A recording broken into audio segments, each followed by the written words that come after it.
These mysterious objects still puzzle scientists thousands of years later.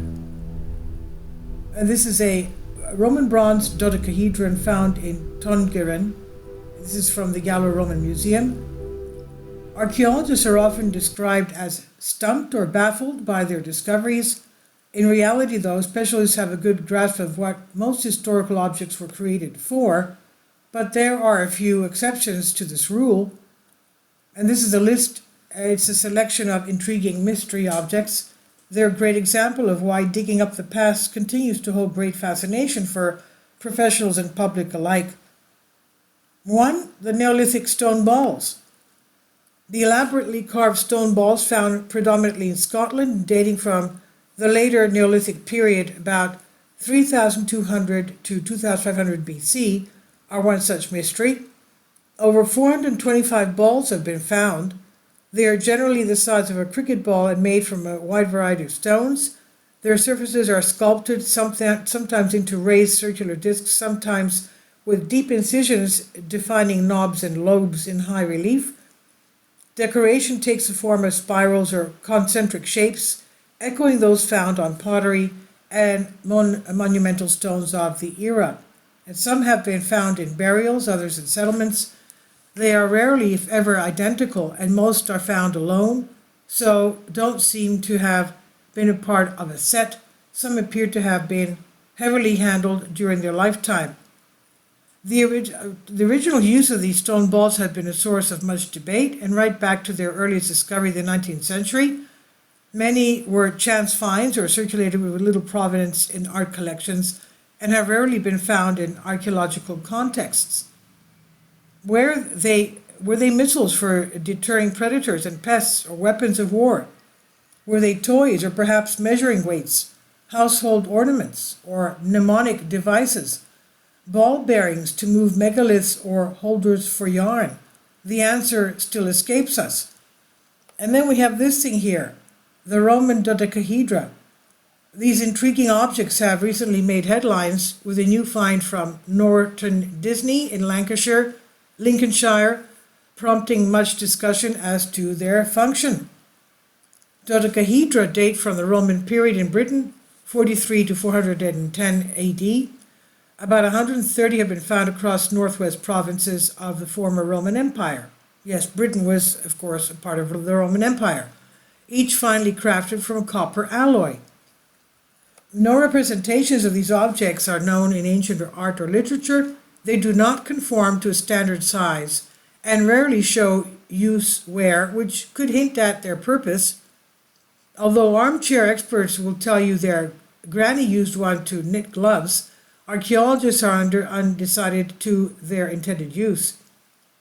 And then number 3, Neolithic chalk drums. In 1889, 3 carved cylinders of chalk were discovered in a child's grave in Fulton, North Yorkshire. The Fulton chalk drums have geometric decoration and were part and what appears to be eyes, nose, and eyebrows. A 4th undecorated drum was found at Levant in West Sussex in 1993. Another highly ornate example was excavated at Burton Agnes in East Yorkshire in 2015.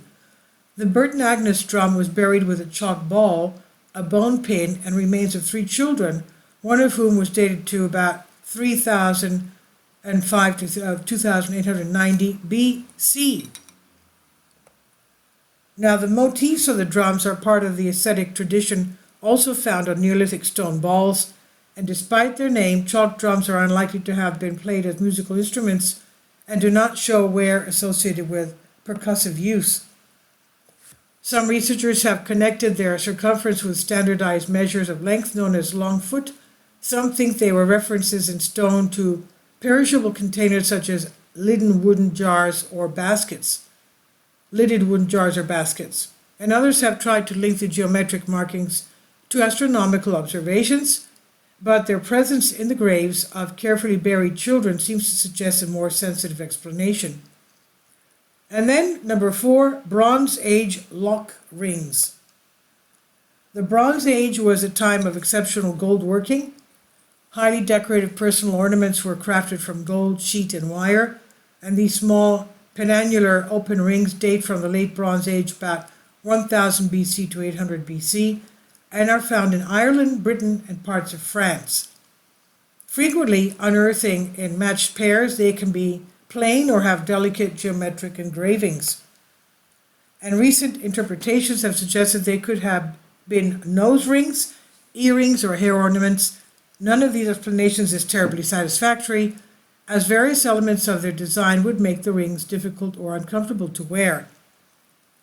What we need is context, like the recent discovery at Bonkulutarla in Turkey of burials with facial jewelry found close to the skulls. Number 5, Roman British cosmetic grinders. Cosmetic grinders are small copper alloy kits made in two parts. One half is the mortar and a long curving grooved receptacle. The other is a pistol, either rod-like or pointed or arched into a rocker shape. They often have loops for suspension and human or animal-shaped terminals. Water birds and bovids are common decorative motifs which also feature on other Romano-British containers such as cups and buckets. Phallic symbolism on some sets has promoted an association with fertility. Cosmetic sets are typically British and rarely found on mainland Europe. They date from the late Iron Age to early Roman period, about 100 BC to 200 AD, and are well distributed across the landscapes. Use where analysis has shown these objects were rubbed together in a lateral grinding action.